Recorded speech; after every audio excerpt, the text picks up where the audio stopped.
Ryan and I just played Resafa. This is the new game from Vladimir, Suchy, and Delicious Games. It's an Essen release.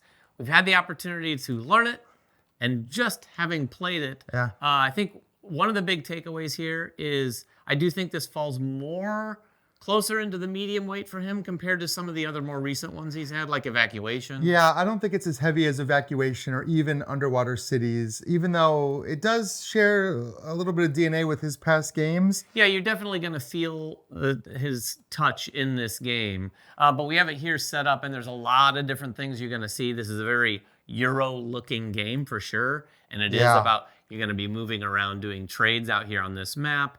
All sorts of different compartmentalized aspects to the game. Yeah. And you're going to find points in all of those different compartments. And that's, I think, one of the biggest things we took away from our first play is he and I scored a lot of points each. In fact, we tied. We did tie in our play. But got our points completely differently. And by tied, I mean, it wasn't like 20 to 21 or 20, 156 to 156. Right. Which is crazy. Which honestly, for me, I love games that do that. I don't know that this would do that on repeated plays, and maybe there's opportunities for someone to do a lot better than others. And that's the other thing we wanted to talk about is this is a game that you're going to explore on your first play, but still feel satisfied. But you're going to identify the fact that you're going to I didn't even know, you're going to reveal things as you play with some of these cards that you could acquire to go, that would have been helpful.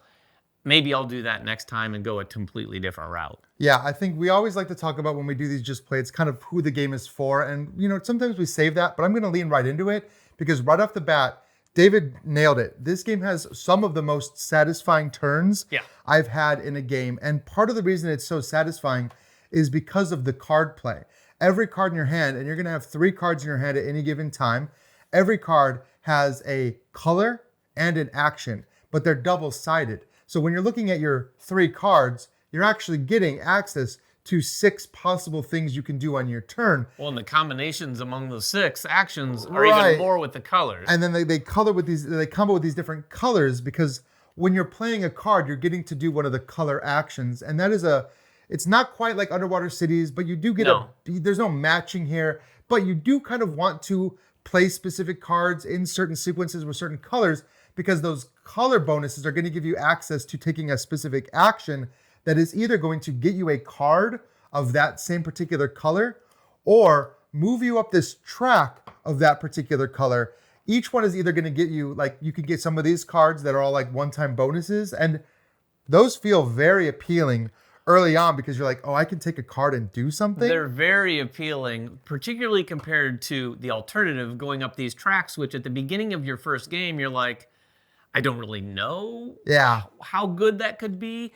Because as you can see here, we've revealed some cards, but these stacks, the 2 and the 3 stack are going to be face down, and you're only going to see the top card of the 1 stack. Yeah. So at the beginning of the game, if that 1 card doesn't really speak to you, you're like, well, what's the point of going up that stack? I'd almost go so far as to show everyone that's playing, here's some of the kind of cards we're going to see in these things. It might make the teach a little long, but it gives people an idea of okay, here's what these yellow cards are about, white, blue, and pink. Yeah, as you go up these, though, as you get past the level 1s, into the level 2s, and ultimately the level 3s, these cards get crazy good to the point where when we're at the end, I'm like, I actually regret taking some of those cards I took earlier because little carrots dangling in front of you, that will help me right now. It felt really good to get that one resource, but but then I will never reach the end of this track because you only get 18 actions in the entire game. Naturally, yes. Yeah, which you can earn more, but there's this whole round track that's very interesting.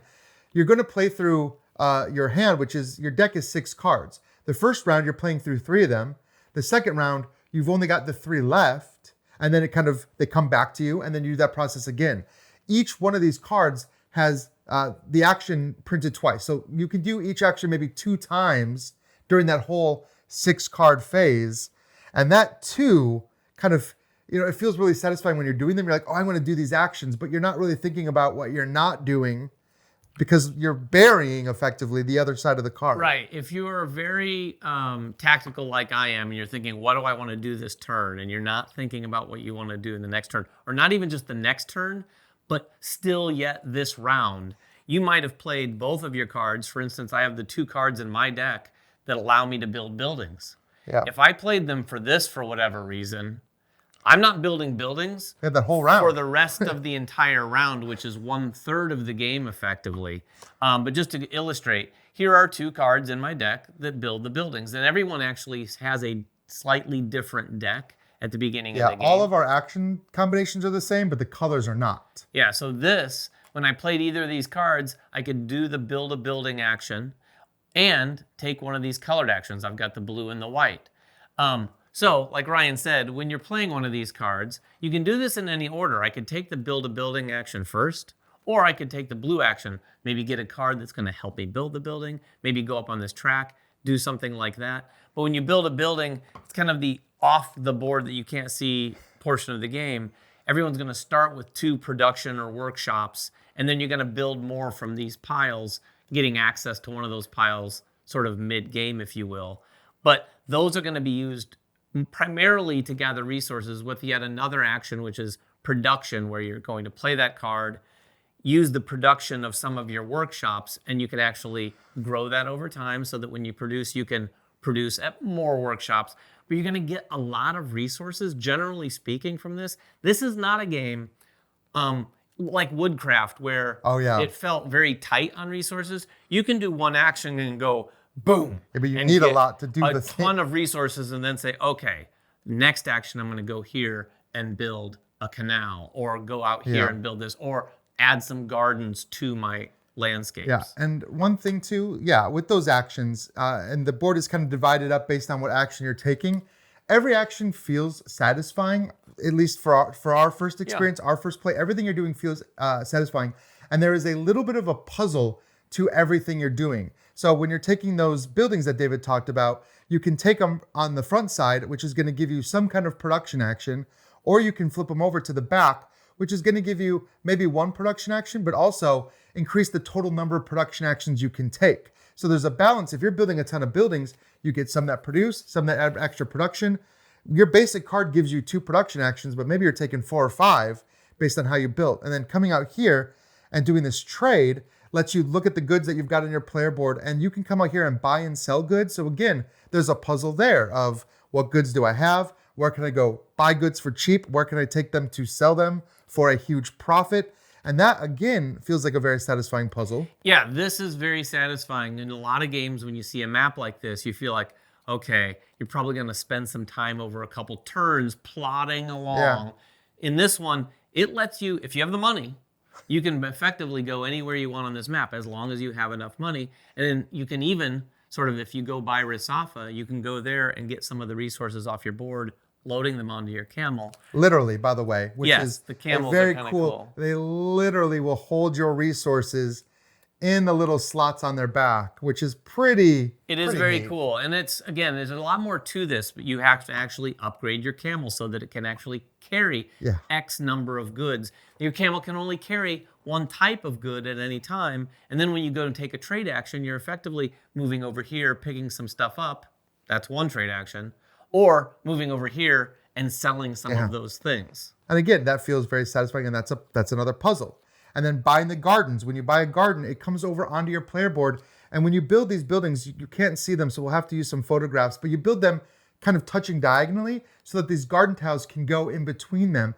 And you'll notice on a lot of these building tiles, they have these green little bonuses. When you connect them via the gardens, you get all of the bonuses that garden connects. Plus, the more gardens you build over the course of the game, you start getting more and more benefits.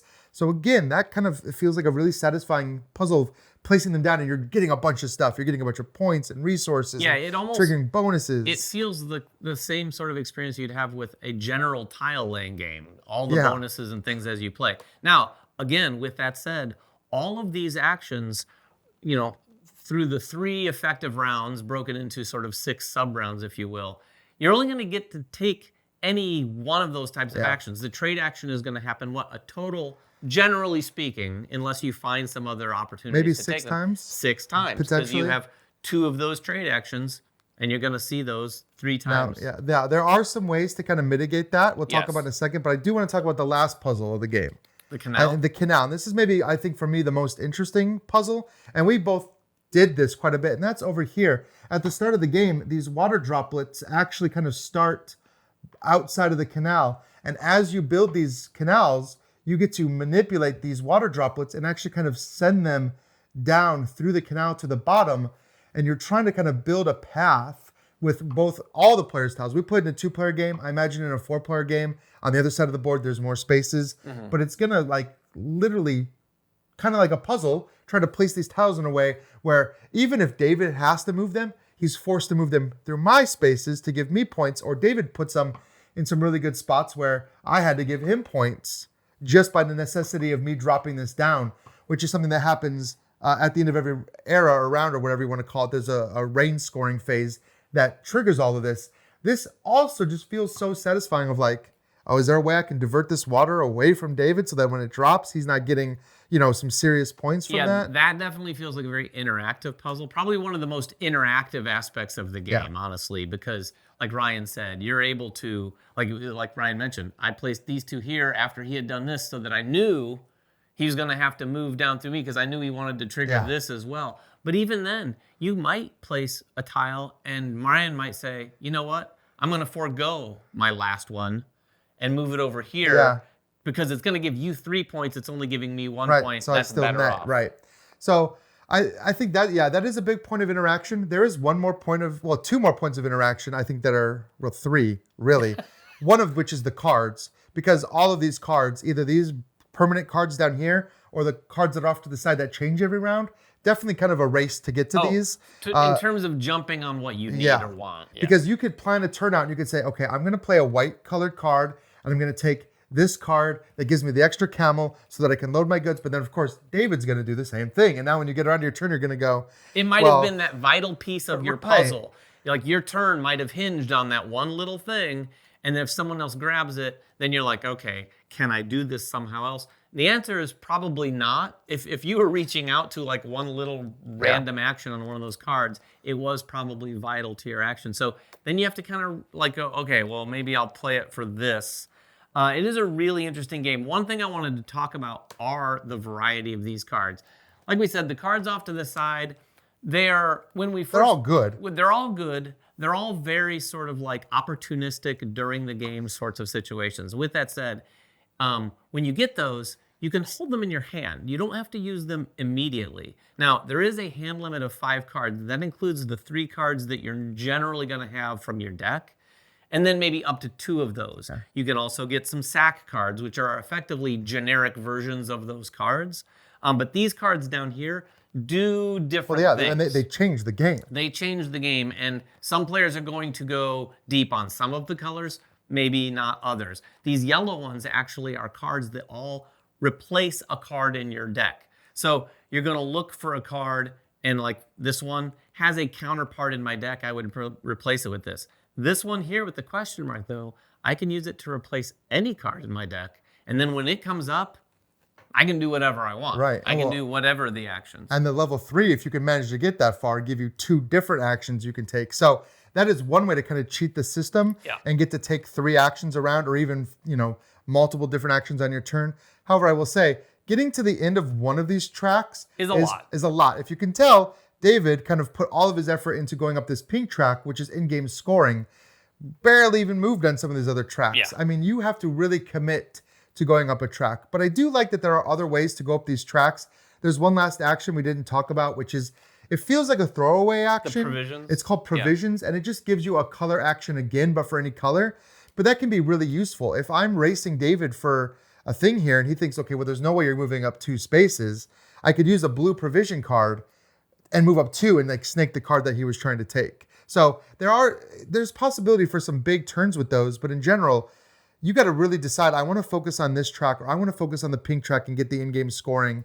The whites are a lot of instant abilities, and the blue are kind of a mix. Yeah, really, they have some instants and some ongoings. So, yeah, I mean, you want all of them. And I think that's the thing when you play your first game that you're not going to know. You're not going to know how to value one move on this track. Is one move on this track closer to this card better than using my color action to take one of these? Like, what does the balance of that look like? I kind of was going down a lot of different tracks, and I think, well, maybe next time I'm just going to focus on one track.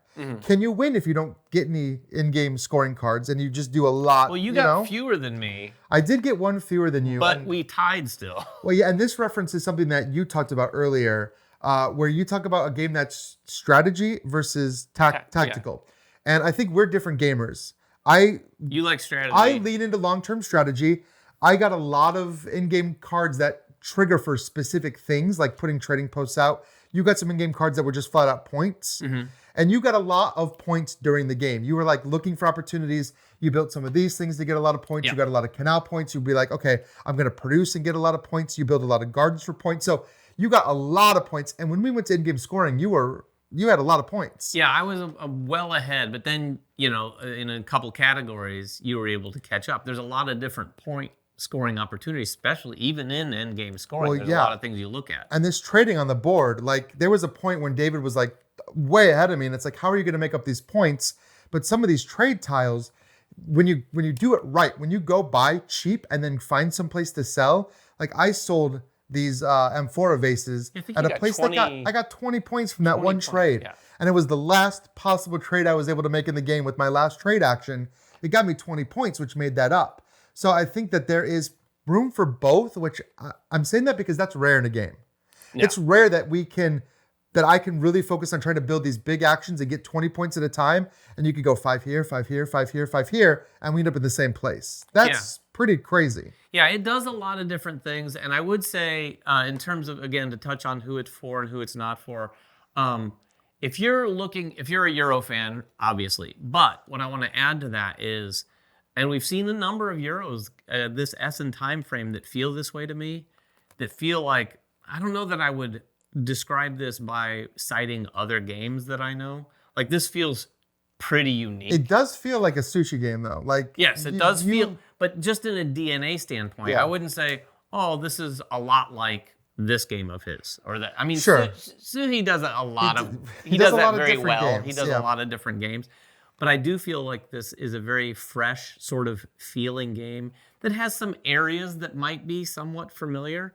But the combination that you've got going on here feels completely new and fresh. Who it's not for, I don't know. Like if you're looking for the next heavy game, this isn't like crazy heavy. I would say it's north of medium though. Just north of medium though. Yeah, and this is also a game where you're going to be in your lane, you're going to be doing something, and then somebody's going to do something else and get a huge amount of points, and you're going to go, why? I didn't even that's what happened when you did that trade. And then I was like, okay, I haven't done a trade. My camel was still just sitting in Resafa at maybe the halfway point. I didn't trade until around here. And then I was like, oh, okay, so that can be some big points. And then, like we were talking about this track here, I hadn't gone up this track, and Ryan was over here, and it revealed a card here that allowed me to do a trade. This card right here. Yeah, and I was like, okay, well, I know Ryan can't even get this card anymore because he's beyond that. And I was like, okay, I've got 2 blue cards. I played the blue cards so that I could go boom, boom. I did these actions. They were kind of superfluous actions because I really just wanted to get here so I could take this trade action immediately because I had some resources that I could just go boom, boom, boom, boom, drop off those things. I mean, it wasn't a ton of points, but it was like, I want to say 12 points-ish, which is not nothing. That's not nothing. And I will also say, because I know some people, myself included, can get frustrated by this. Because you only get those 2 actions, you really got to think through or be prepared to change your whole plan. Yeah. Because you're going to get to a point where, like I did multiple times, when I said, well, wait a minute, I thought I was going to get 2 trade actions. I can't trade again. Where's my other trade action? Where is it? Oh, you buried it because I did production. And multi-use cards. Right. Now it's like, now I'm done. And you can't go back and try to fix it. Yeah. You have to pivot. And there's going to be just times when you set yourself up big for a big turn and then realize you can't do that turn because you don't have the right cards in your hand. And that happened to me and that happened to you. Yeah. There was, moments when you get there and then you're like, I don't actually have the resources to do what I really need to do right now. It can feel frustrating, but you really need to understand that this game is not going to unveil itself on your first play. This is the kind of game that requires, I think, multiple plays to really feel like you're able to excel at the game. I would say, though, and sometimes that is a turnoff for me, But I do think this game does that magical thing where it's also rewarding enough on your first play where it's like you don't feel like, oh, I really just didn't understand it well enough to do anything. We both scored a lot of points. Yeah. You're getting a lot of resources. You're taking big swings. You're very rarely taking an action that feels like nothing. The provision action is probably the closest it gets to that. But even that can give you a card that you really need. Like you don't have any yellow cards in your hand, or you don't have any yellow color actions, but you really need that yellow card. You might play the provision that lets you take a card of any color to take that yellow card. Well, yeah. Well, right? not to mention, you could play the provision, and if you wanted to go up twice on blue, this card alone lets me go twice on blue immediately, which can be pretty significant. So, yeah, I think when you're looking at your Essen list, I think this is one of those rare games that has appealed very much both to me and David, both for being fairly easy to understand. It's really broken down into these various actions, but I think the more you play this game, you're going to start to really see some synergies, and especially when it comes to like how to manipulate water in this canal, you're just going to get better and better as you play it. Yeah, and I think last point to compare it to some of the other delicious games from Vladimir Suchy, the more recent ones, Woodcraft and Excavation? Excavation? Is it excavation? Evacuation. Oh my gosh. How did we do that? Excavation. Yes, evacuation and Woodcraft feel maybe a little less broad in their appeal to different types of gamers, like Ryan just pointed out, between he and I.